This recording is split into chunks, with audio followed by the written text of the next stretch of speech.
Bonjour, mon nom est Geneviève Chevalier. Je suis l'une des 3 artistes qui a participé à la résidence en réalité virtuelle à Sporobol. Et aujourd'hui, on présente le résultat du travail qui a été fait pendant la résidence. Mon projet, en fait, porte sur l'herbier Marie-Victorin. Donc, je me suis intéressée à la collection que constitue l'herbier à travers le médium de la réalité virtuelle. Mon travail, normalement, passe par la photo, la vidéo. Je m'intéresse aux approches documentaires, principalement, mais aussi à l'installation.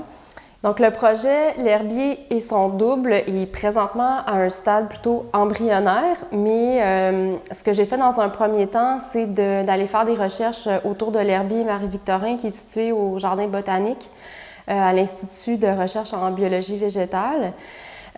J'ai apporté une caméra qui s'appelle, en fait, c'est une caméra Instapro qui fait des images en 360 degrés stéréoscopiques. Donc, il y a un tournage qui a eu lieu dans l'herbier, entre autres dans la salle de montage où des bénévoles travaillent là régulièrement pour préparer les planches, fabriquer l'herbier, le restaurer.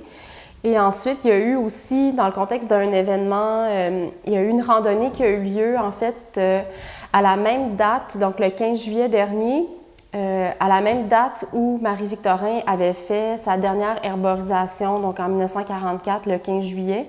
Donc, un groupe d'artistes et de botanistes, avec l'équipement, en fait, on a fait un tournage dans la réserve de la serpentine de Coleraine. Donc, au sommet d'une colline où pousse une plante qui intéressait Marie-Victorin. Donc, tout le monde s'est rendu là, puis on a tourné des images au sommet de la colline pour filmer une des plantes qu'on retrouve ici.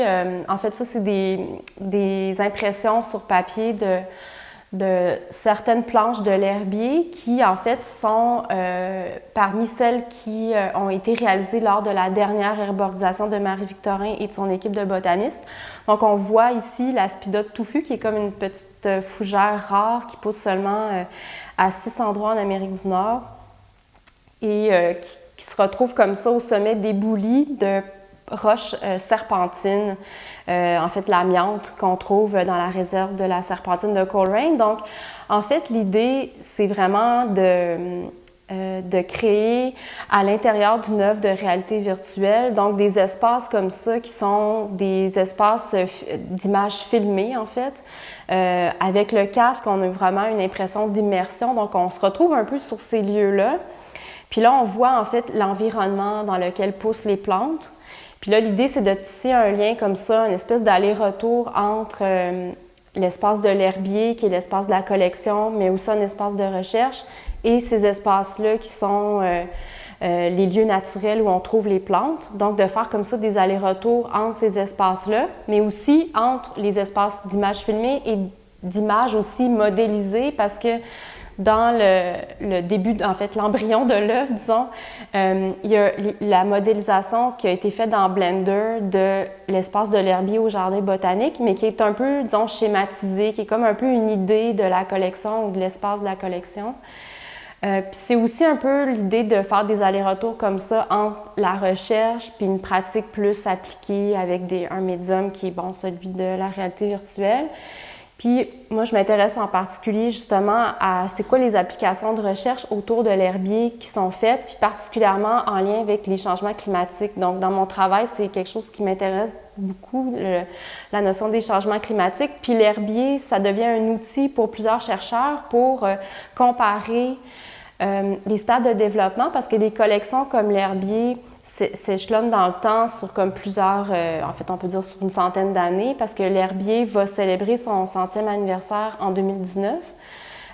Et donc, il y a des chercheurs qui vont comparer, parce qu'on a, bon, où une plante a été récoltée, telle date, à tel endroit précis. Puis on peut comparer, il y a 100 ans, c'était quoi le stade de développement à telle date de telle plante à tel endroit, puis comparer avec aujourd'hui, parce que les chercheurs observent qu'il y a vraiment des écarts qui s'installent de plus en plus.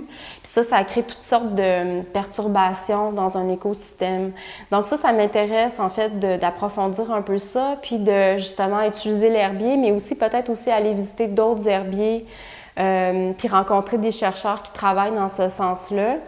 Puis justement, d'utiliser la réalité virtuelle pour aborder ces questions-là, puis présenter des espaces qui normalement ne se rencontrent pas. Donc l'espace naturel, l'écosystème lui-même et la collection, l'espace de recherche. Donc un peu de mettre ça ensemble dans une œuvre qui passe par la réalité virtuelle.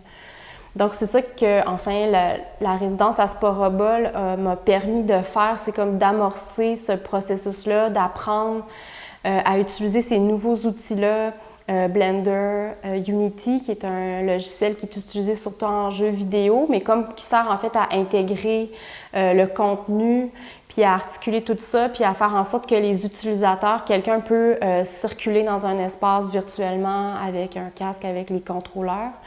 Donc, la résidence a vraiment permis ça parce qu'on pouvait travailler avec des gens qui pouvaient nous assister, qui ont pu aussi nous donner des pistes comment travailler.